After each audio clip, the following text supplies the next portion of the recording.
বন্ধুরা আবার এসছি ধর কিচেন থেকে। আপনারা ভালো আছেন তো? আমরাও ভালো আছি। এবার আপনাদের জন্য নতুন এক রেসিপি নিয়ে এসছি। এই মানে লাউয়ের ডাঁটা দিয়ে, কেউ ডাঁটা বলে, ডোগা বলে, সেই দিয়ে মানে কুমড়ো দিয়ে আর আলু দিয়ে একটা চচ্চড়ি করব। দেখুন, খুব সাধারণভাবেই করব, ডালের বড়ি দিয়ে। কেউ বলে বিউলির ডালের বড়ি, কেউ বলে মাসকলার ডালের বড়ি। আমি মাসকলার ডালের বড়ি দিয়েই করব। এই যে দেখুন, এবার মাসকলার ডালটা উনানের আঁচটা কমিয়ে দেই, একদম কমিয়ে। তেলটা আমি আগেই দিয়ে নিয়েছি। হ্যাঁ, তেল গরম হয়ে গেছে। এখন আমি ডালের বড়িগুলি দিয়ে দিব।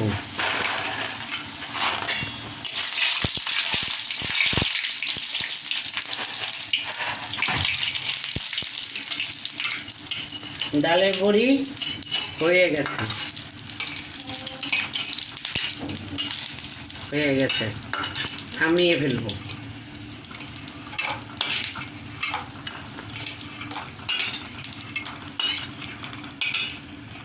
এবার আমি সব কিছু ঠিক করে ফোড়ন দেব, বসাবো।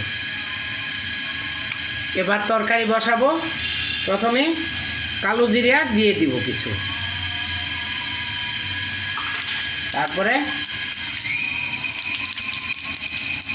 তারপরে কাঁচা লঙ্কা দিয়ে দিব।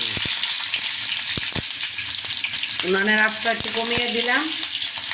কাঁচা লঙ্কা দেওয়ার পর আমি তরকারিগুলি দিয়ে দিব।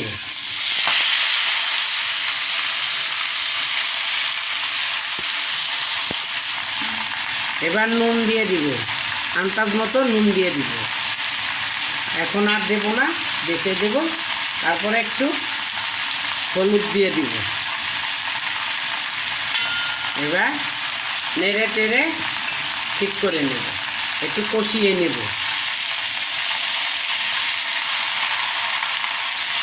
কমে যাবে সব, একদম কষতেই কমে যাবে, একদম অল্প হয়ে যাবে। এটা লাউয়ের ডোগার চচ্চড়ি।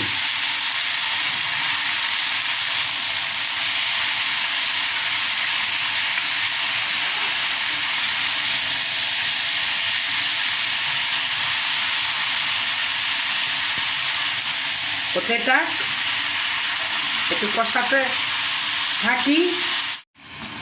কষানো হচ্ছে, এখনো কষানো হয় নাই। কষানো একটু দেরি আছে। কষানোর মধ্যেই সিদ্ধ করতে হবে। এর মধ্যে পরে আবার একটু চিনি দিয়ে দিব আমি। চিনিটা একটু স্বাদের জন্য, যারা না খান তারা না দিলেও পারেন, আমি দেব। আচ্ছা, কষতে থাকুক। দেখি হয়ে গেছে কিনা কষানোটা।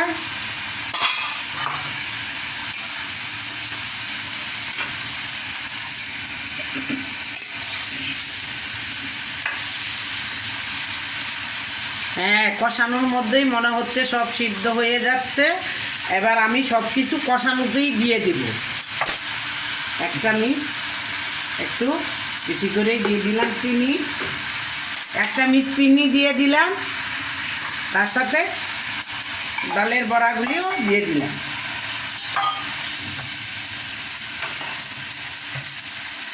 ডালের বড়িও দিয়ে দিলাম। এবার এটা আমি ভালো করে আর একটু কষিয়ে নেব। আপনারা এই যে ফোড়ন যে দেই, কালো জিরে, তারপরে যাই ফোড়ন দেই, সেটার একটা আমি টিপস আপনাদের দেখাবো একদিন করে। আপনারা না দিলেও পারেন। সেটা কিভাবে দিতে হবে আর কিভাবে দিয়ে ফেলে দিতে হয়, সেটা আপনাদের আমি একদিন দেখাবো। কষানোর মধ্যেই সেদ্ধ হয়ে যাবে। আমি আর একটু কষিয়ে নেই, আবার একটু ঢেকে দেব। ঢেকে দিলাম, পরে আর 5 মিনিট পরে আবার দেখব।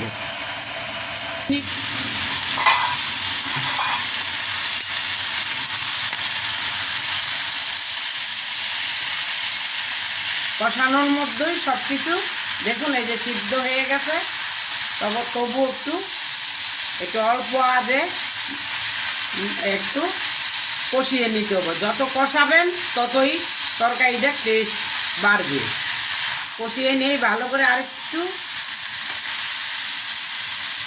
তরকারিটা হলো নিরামিষ তরকারিটা হলো যত কষাবেন ততই আপনি স্বাদ প্রায় বেশি হবে, উঠতে পারবে না, লাগতে পারবে না, তাহলে লাগার গন্ধ হয়ে যাবে। হয়ে গেছে, আমি এবার অল্প করে একটু জল দিয়ে দেব।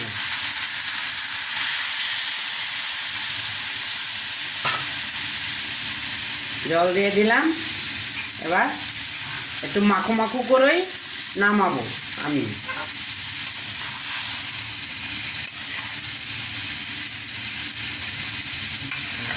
আমার ছেলে খেয়ে দেখেছে, সব কিছু পারফেক্ট হয়েছে, খুব স্বাদ নাকি হয়েছে। আপনারাও খাবেন, না খেলে বুঝবেন না। হ্যাঁ, খেয়ে আমাকে লাইক, শেয়ার, কমেন্টস আর আরেকটা সাবস্ক্রাইব আছে তাও করবেন। হ্যাঁ, আমি বলতে পারি না এত কিছু, বুঝছেন তো, আমি আগের দিনের মানুষ, এত বলতে পারি না। আপনারা করবেন একটু দয়া করে। আর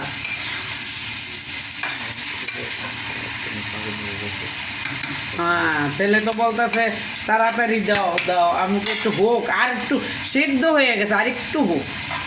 জলটা দিয়েছি, একটু জলটা ফুটুক, আর একটু দেখি হয়ে গেছে কিনা। হ্যাঁ, মনে হয় হয়ে গেছে। আর একটু উনানের আঁচটা একটু বাড়িয়ে দিলাম। দয়া করে আপনারা দেখবেন আর আমারে সাবস্ক্রাইব করবেন। সাবস্ক্রাইবটা বেশি করবেন কিন্তু সবাই।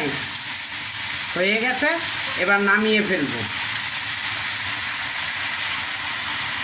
উনানের আঁচটা কমিয়ে দিলাম, এবার নামিয়ে ফেলবো।